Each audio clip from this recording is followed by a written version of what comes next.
आदाब नाजरीन, आप देख रहे हैं उर्दू दुनिया का नंबर 1 न्यूज चैनल जी सलाम। आपसे मुखातिब हूं मैं शाहबाज। बुलेटिन की शुरुआत कर रहे हैं अहम खबर के साथ। सुप्रीम कोर्ट की हिदायत पर शाहीन बाग के एहतजाजियों से मुज़ाकरातकार की बातचीत पर सस्पेंस बरकरार है। एक तरफ मुज़ाकरातकार सिर्फ धरने की जगह बदलने की बात करने की बात कह रहे हैं, तो वहीं एहतजाजी एक साथ सभी पहलुओं पर बात करने पर अड़े हुए हैं। पहले दिन की बातचीत से मुतमईन संजय हेगड़े और साधना रामचंद्रन दूसरे दिन भी पहुंचे थे, लेकिन दोनों फरीक के अपने अपने रुख पर वो अड़े हुए हैं। मीडिया को हटाकर शुरू हुई बात के दौरान एक एहतजाजी के सवाल पर भड़क उठी। उन्होंने कहा कि ऐसे हालात में बात करना मुमकिन नहीं है। मुज़ाकरातकार लगातार दूसरे दिन भी एहतजाजियों को समझा रहे हैं कि आंदोलन तो आपका आईने हक है, लेकिन ट्रैफिक रुकने से आम लोगों की जिंदगी को भी समझना होगा। जबकि एहतजाजियों का कहना है कि अगर वे ऐसा करते हैं तो उनकी बात सुनने वाला कोई नहीं होगा। जी मीडिया नुमाइंदे शोएब रजा मजीद अपडेट के साथ हमारे साथ जुड़ गए हैं। शोएब, सबसे पहले आपसे जानना चाहेंगे कि आज जो बातचीत करने के लिए मुज़ाकरातकार पहुंचे थे, क्या कुछ रहा इस बातचीत के अंदर और क्या कुछ एक नई राह, नई पहल होती नजर आ रही है? शाहबाज, देखिए, जो मुज़ाकरात करने वाले लोग थे, आज क्योंकि उनका दूसरा दिन था और तमाम जो लोग, चाहे संजय हेगड़े हो या फिर साधना की बात करें, तो वो दोनों आज भी पहुंचे और तकरीबन 2 घंटे से ज़्यादा का वक्त आज भी उन्होंने लिया। और कुछ ही देर पहले इसी सड़क से वो लोग गए ये कहते हुए कि वो देखना चाहते हैं कि दरअसल शाहीन बाग के लोग की बात कहते रहे हैं और कुछ दूसरी कई बंद में तो वो लोग उनकी तरफ से कहा कि वो देखना चाहते हैं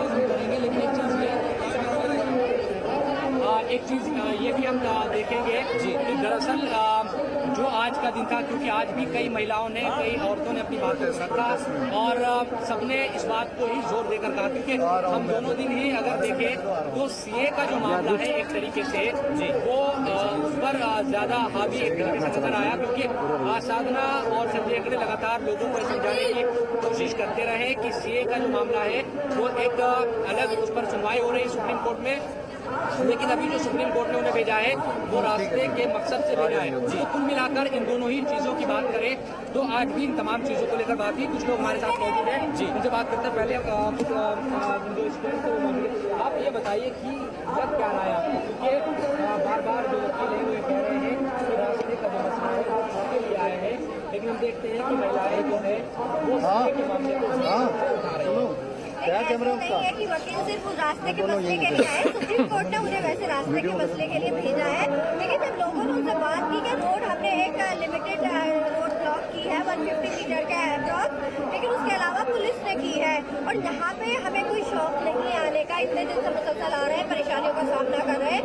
जो फीमेल्स हैं अपने, उन्हें भी घर का बहुत काम होता है, लोगों को भी बहुत काम है, तो हमें शौक नहीं है। लेकिन ये एक एहतजाज है जो ये इन्होंने बिल लेकर आए हैं उसके खिलाफ, जो अनकॉन्स्टिट्यूशनली है। आर्टिकल 14 का सीधा सीधा वायलेंस है, चाहे सीए हो, एनपीआर हो, नेशनल एनआरसी हो, जो भी हो, ये बेहद गलत है, हमारे कॉन्स्टिट्यूशन के खिलाफ है और लोगों के खिलाफ है। तो मैम ने, उन्होंने कैमरे वाला हमारी बात कैमरे वाला और उन्होंने कहा है कि आगे वो कोर्ट में इस मसले पे भी बहुत अच्छे से बात करेंगे, ऐसा नहीं है कि नहीं करेंगे। और रोड के लिए आज वो गए हैं देखने की क्या एग्जैक्ट हाल है कि कुछ और लोग भी मौजूद है। आपको ये उम्मीद है कि इस मसले का हल निकलेगा, क्योंकि वो बार बार इस बात को कह रहे हैं, जो मुज़ाकरात बातचीत करने वाले संजय हेगड़े या साधना जो सीनियर एडवोकेट है, कि हम चाहते हैं कि शाहीन बाग भी बरकरार रहे और इस मसले का हल भी निकले। तो उस तरह से कोई हल निकालने की कोशिश शाहीन बाग के लोग कर रहे हैं। देखिए, वो आ रहे हैं सुप्रीम कोर्ट के आदेश के अनुसार, वो लोग यहाँ पे आ रहे हैं बातचीत करने के लिए, लेकिन वो अपने एजेंडे पे ही बात कर रहे हैं। वो शाहीन बाग को रोड के ओपनिंग की बात कर रहे हैं, लोगों की परेशानी की बात कर रहे हैं, जो उनको समझाया गया है या जो वहाँ पे डाला गया है शाहीन बाग के रोड ओपनिंग के लिए प्रोटेस्ट के अगेंस्ट में, वो उसी एजेंडे पे बात कर रहे हैं। हमारे मुद्दे पे वो बात ही नहीं कर रहे हैं, वो सुन रहे हैं लेकिन उस पर कोई रिएक्ट नहीं कर रहे हैं। बोलते भी हैं तो कहते हैं कि इस पर चल रहा है। हाँ, वो ये कह रहे हैं कि सुप्रीम कोर्ट ने जो उनको भेजा है वो इस रास्ते के मसले को लेकर भेजा है। सीए की जो याचिका है, वो बहुत सारी याचिकाएं सुप्रीम कोर्ट में है, वो अलहदा है, उस पर बात हो। लेकिन सुप्रीम कोर्ट में जो रिपोर्ट दाखिल करनी है इन वार्ताकारों को, वो इसी मसले पर कि शाहीन बाग के लोग रास्ता खोलने को लेकर क्या उनकी राय है, क्या दूसरे रोड खुल सकते हैं क्या, उन तमाम चीजों को लेकर। तो जब तक इन बातों को नहीं समझा जाएगा, रास्ता निकलेगा कैसे शाहीन बाग से? देखिए, अब उनको ये आज मेरे ख्याल से आज की जो बात हुई है, आपस में जो इंटरेक्ट हुआ है, उससे उनको ये पता चल गया होगा शायद कि लोगों ने, यहाँ की महिलाओं ने बोला कि जब तक ये कानून खत्म नहीं होगा हम नहीं हटेंगे। हम यहाँ से जाएंगे तो सीधे अपने घर जाएंगे, हम प्रोटेस्ट को लेके कहीं नहीं जाएंगे। तो ये स्पष्ट हो गया आज पूरे खुले तौर पे। तभी उन्होंने बोला कि हम फिर देखना चाहते हैं कि इस रोड को ये डाइवर्ट किधर, ट्रैफिक को किधर डाइवर्ट कर सकते हैं, इसलिए वो गए हैं यहाँ से। तो क्या ऐसा कोई बीच का रास्ता नहीं निकल सकता, क्योंकि जो कालिंदी कुंज वाला रोड है या हम देखते हैं कि जामिया की तरफ से रोड आता है, कालिंदी कुंज नोएडा की तरफ जाता है, कि उन रास्तों को खोला जाए और इसको लेकर भी एक तरफ से जो रास्ता है उसको खोला जाए। ये तमाम चीजों को लेकर बातचीत क्यों नहीं हो पा रही है, जबकि इन्हीं तमाम चीजों के लिए बातचीत करने के लिए वो आए हैं? नहीं, इन तमाम चीजों के लिए बातचीत हुई है। मैम ने कहा है कि हम यहाँ पे आए, हमें नई नई बातों का पता चला है कि इधर की साइड से पुलिस ने बैरिकेड्स लगाया, चाहे आप अपोलो की साइड से आए या कालिंदी कुंज की साइड से आए, नोएडा वाली साइड से आए, तो उन्होंने इस बात पे वादे किया है कि हम इस पे बात करेंगे और वो अभी जो रोड है उसका जायजा लेने के पुलिस से भी बात करेंगे। क्योंकि कुछ लोगों का कहना है जब आप यहाँ से आगे की तरफ गए थे नहर वाले रास्ते, तो उस रास्ते को एक तरफ से खुलवाया, आपकी गाड़ियाँ भी वहाँ से। वो हमें नहीं पता, ऐसी कोई बात नहीं हुई है। पुलिस बहुत कोऑपरेट कर रही है, वो भी समझने की कोशिश कर रही है कि हम कहाँ तक इसमें अपना पुलिस का साथ हो सकता है। तो अब देखते हैं, अभी आधा रास्ता पहुँचे। मैम, मंच से आपने ये बोला था कि यहाँ पर बातचीत जैसा माहौल नहीं है, शोर ज्यादा है, और आपने कहा था कि कल आप नहीं आएंगी। तो अभी ऐसी बात नहीं है, वो तो हमने इसलिए कहा था कि अगर ऐसा रहा तो हम कैसे कल बात कर पाएंगे। लेकिन महिलाओं ने हमें एक आश्वासन दिया है कि हम नहीं कर पा रहे हैं डिसिप्लिन, लेकिन कल आपको बहुत अच्छा डिसिप्लिन मिलेगा। आखिरी सवाल मैम, आपने क्या अभी ऑब्जर्व किया कि वाकई जो ये लोग कह रहे हैं कि 150 मीटर में ही इनका प्रोटेस्ट है, वही देख रहे हैं, वही देख रहे हैं। अभी हमने पूरा नहीं किया, हमने पूरा अपना इंस्पेक्शन अभी देख रहे हैं। जिनसे किधर का रोड का है न है, घोड़ा गाड़ी से जाते हैं आते हैं, बस इतने हम जानते हैं और कुछ नहीं। कैसी लगी आपको उनकी बातें? अच्छी लगी, अच्छी लगी, अच्छी लगी। लोग कुछ कहेंगे तो मानेंगी आप? आपकी बात कहेंगे कैसे बेकानून बात को कैसे हम माने के लिए बेकानून बात बोली है, तब न हम धड़ाक दे के उनको जवाब दिया है। बेगैर वाली बात को पसंद नहीं करेंगे। हमारा एक ही मांग है, काला कानून लिखित दे दे, तुम्हारे सामने में हम उठ जाएंगे बस। इनका मुद्दा सिर्फ रोड है और रोड की वजह नहीं है, वजह पहचानो। रोड का एक मुद्दा बनाया जा रहा है। क्या रोड्स कभी कहीं और बननी होती दिल्ली में? आपको क्या लगता है दिल्ली में ट्रैफिक की प्रॉब्लम ये पहली बार हो रही है? दिल्ली में जो ट्रैफिक है वो हमारे लिए बिल्कुल ऐसा है जैसे सुबह शाम का खाना खाना, ऑफिस जाना, रेगुलर काम करना। हम हर दिन यहाँ पे ट्रैफिक को इसी तरह झेलते हैं और हमने उसको एक्सेप्ट कर लिया। इतनी आबादी है, 1 करोड़ से ऊपर लोग यहाँ रहते हैं, हर दिन कहीं ना कहीं कुछ ना कुछ चल रहा होता है। मेट्रो के प्रोजेक्ट्स आप देखिए सालों साल चलते हैं, पूरे रूट्स डाइवर्ट कर दिए जाते हैं, तब भी लोग अपने ऑफिस 2-2 घंटे लेट पहुंचते हैं। तो अब इस बात को इतना बड़ा प्रॉब्लम क्यों क्रिएट करा जा रहा है, बनाया जा रहा है? जब कोई आंदोलन चलता है वो सड़क देख के नहीं चलता कि मैं कोई बहुत अच्छी जगह चुन लूं। नहीं चलो, अभी तो बात स्टार्ट ही हुई, अभी सिर्फ 2 दिन हुआ है डायलॉग्स को। लास्ट अभी संडे तक डायलॉग्स होगा, उसके बाद ही पता चलेगा कि इसके क्या सॉल्यूशन निकलेगा। तो डायलॉग संडे तक चलेगा और इतवार तक ये देखना अहम होगा कि आने वाले वक्त में क्या ये बात से रास्ता तय होता नजर आएगा, रास्ता खुलता नजर आएगा। शुएब भी हमारे साथ जुड़े थे। शुएब, आपका बहुत बहुत शुक्रिया। और देखना बेहद अहम इसलिए होगा क्योंकि आने वाले वक्त के अंदर इसके ऊपर सभी की निगाहें मरकूज है। फिलहाल यहाँ वक्त हो गया है एक मुख्तसर से वक्फे का, जल्द हाजिर होंगे।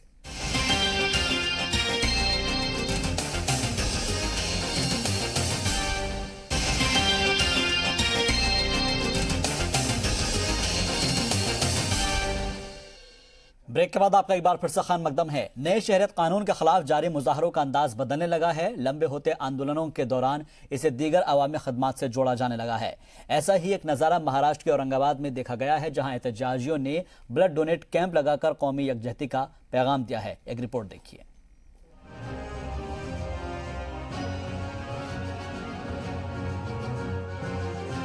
नए शहरियत तरमीमी कानून की मुखालफत में जारी मुजाहरों का अंदाज बदलने लगा है। मरकजी हुकूमत के अड़ियल रवैये को देखते हुए आंदोलन कर रहे इसे समाजी खिदमात से जोड़ने लगे हैं। छत्रपति शिवाजी की याद में महाराष्ट्र के औरंगाबाद ब्लड डोनेशन कैंप के जरिए भाईचारे का पैगाम दिया गया। इस दौरान मरकजी हुकूमत पर मजहब के नाम पर बांटने का इल्जाम लगाते हुए शिवाजी से सबक लेने की बात कही गई। जब शिवाजी महाराज के दौर में मुसलमान उनके साथ रहा करते थे, उनका हर मतलब उनका जो मुखिया थे वो भी मुसलमान थे और एकता की एक मिसाल थी। और आज भी वैसे ही रहना चाहिए जैसा आज ब्लड कैंप रखा गया है शिवाजी महाराज के लिए कि हिंदू मुसलमान सब ब्लड कैंप में आ रहे हैं और एक सबका खून दे रहे हैं। और खून कभी किसी का मजहब नहीं बताता, खून जो है सबका एक होता है। औरंगाबाद शाहीन बाग कमेटी की जानिब से शिव जयंती के मौके पर ब्लड डोनेशन कैंप इसलिए रखा गया है कि एक पैगाम दिया जाए कि हुकूमत कितना भी है तो मज़ाहिब को बांटने की कोशिश करे, लेकिन हम इंसानियत के लिए साथ में खड़े। इस मौके पर शिवाजी के दौरे इक़्तिदार की याद दिलाते हुए कई मिसालें दी गई। उनके सिपा सालारों का जिक्र करते हुए हुकूमत से आपसी भाईचारे को बरकरार रखने के लिए सीए को वापस लेने का मुतालबा किया गया। इतिहास इस चीज़ का गवाह है कि छत्रपति शिवाजी महाराज जनता के राजा थे। वो किसी एक मजहब के मानने वालों के राजा नहीं थे, बल्कि वो तमाम मज़ाहिब की इज्जत करते थे। रायगढ़ के पास जहाँ पर उन्होंने मंदिर बनवाया, वहीं पर उन्होंने मस्जिद भी तामीर करवाया था। उनके साथियों में ख़ास तौर से मुस्लिम रहे हैं, उनके बॉडीगार्ड्स जो है मुस्लिम रहे हैं। और छत्रपति शिवाजी महाराज ने जो एकता का मैसेज अपने राज में दिया है कि हम सब एक है, हिंदू मुस्लिम सिख ईसाई हम आपस में सब एक है, बस उसी एकता को और उसी यकजहती को कायम रखने के लिए इस ब्लड डोनेशन कैंप रक्तदान शिविर का इनेकाद किया गया है। सीए के खिलाफ 2 महीने से चल रहे मुजाहरे के बाद भी हुकूमत तरह तरह के बयान बदल रही है। ऐसे में एहतजाजियों की निगाहें मुल्क की सबसे बड़ी अदालत पर मरकूज है।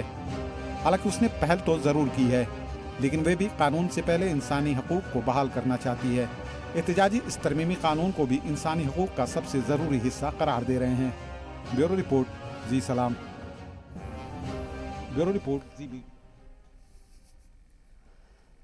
दिल्ली के शाहीन बाग में जारी एहतजाज को दूसरी जगह पर शिफ्ट करने की कोशिशों के बीच ऐसे आंदोलन मजबूती की जानिब बढ़ते जा रहे हैं। बिरयानी और भाड़े की भीड़ के नाम पर बदनाम करने की कोशिशों को झटका लगता जा रहा है। शाहीन बाग में एहतजाजियों के बीच एक जोड़े की शादी का सिलसिला अब दूसरी रियासतों में भी शुरू हो गया है। रिपोर्ट देखिए।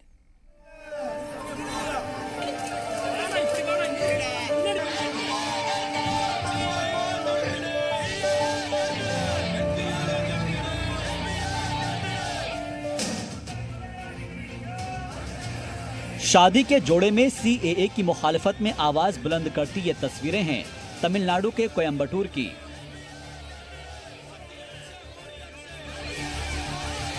शाहीन बाग की तर्ज पर मुल्क के दीगर शहरों में जारी मुजाहरे में शामिल यहां भी तरमीमी कानून वापस लेने की मांग हो रही है। इस दौरान नए जोड़े ने भी एहतजाजियों की आवाज में आवाज मिलाकर नारेबाजी की।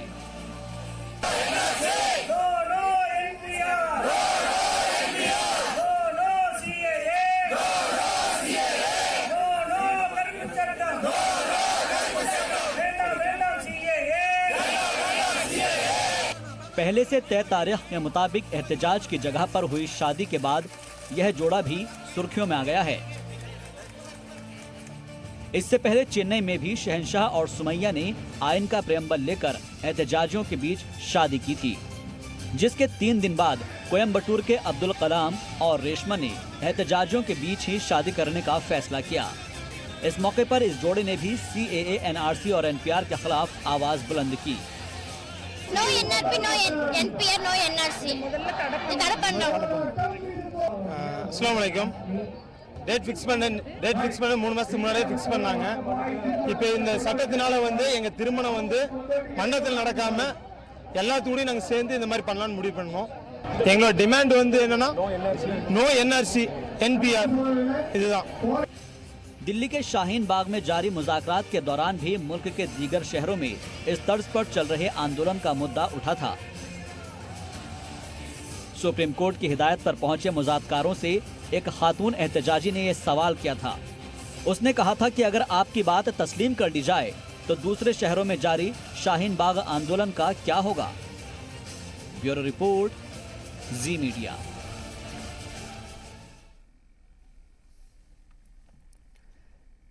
केरल के अलापुझा में एक मस्जिद में हिंदू जोड़े की शादी के बाद मुस्लिम कुनबे की जानिब से कराई गई हिंदू बेटी की शादी खूब सुर्खियां बटोर रही है। रियासत के कासरगोड जिले में एक मुस्लिम कुनबे ने गोद ली हुई हिंदू बेटी की शादी उसके अकीदे के मुताबिक कराकर मंदिर में आपसी भाईचारे की मिसाल कायम की है। एक रिपोर्ट देखिए।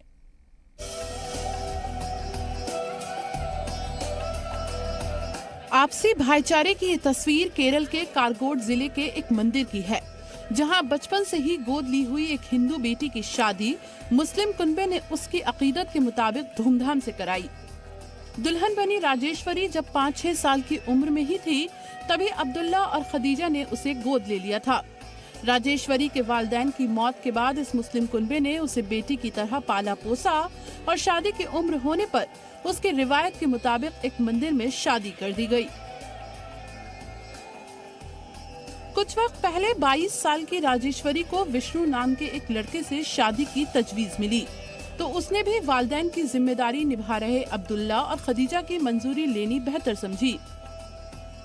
गोद ली हुई बेटी की आंखों में बसी खुशी को महसूस करते हुए मुस्लिम कुनबे ने इसकी मंजूरी दे दी। दोनों कुनबे के बीच शादी तय होने के बाद लड़के वालों ने मंदिर में शादी करने के लिए जोर दिया।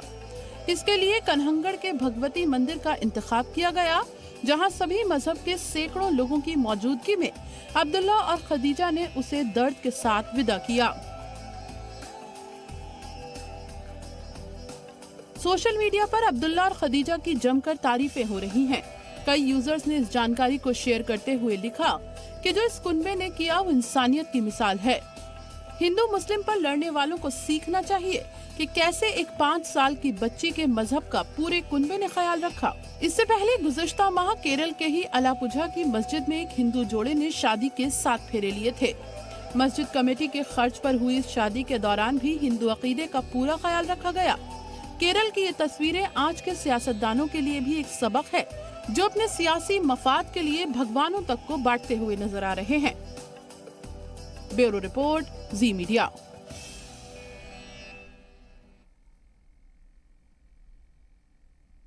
और अब एक अफसोसनाक खबर। तमिलनाडु में बस और लॉरी की टक्कर में 19 लोगों की मौत हो गई है और कई लोग जख्मी भी हुए हैं। महलुकीन में 6 ख्वातीन भी शामिल है। हादसा त्रिपुर जिले से 40 किलोमीटर दूर अविनाशी शहर का है। पुलिस के मुताबिक केरल स्टेट ट्रांसपोर्ट की बस और कंटेनर लॉरी के बीच कोयम्बटूर सालेम हाईवे पर सुबह 4:30 बजे ये हादसा पेश आया है। ये बस तिरुवनंतपुरम से बेंगलुरु जा रही थी।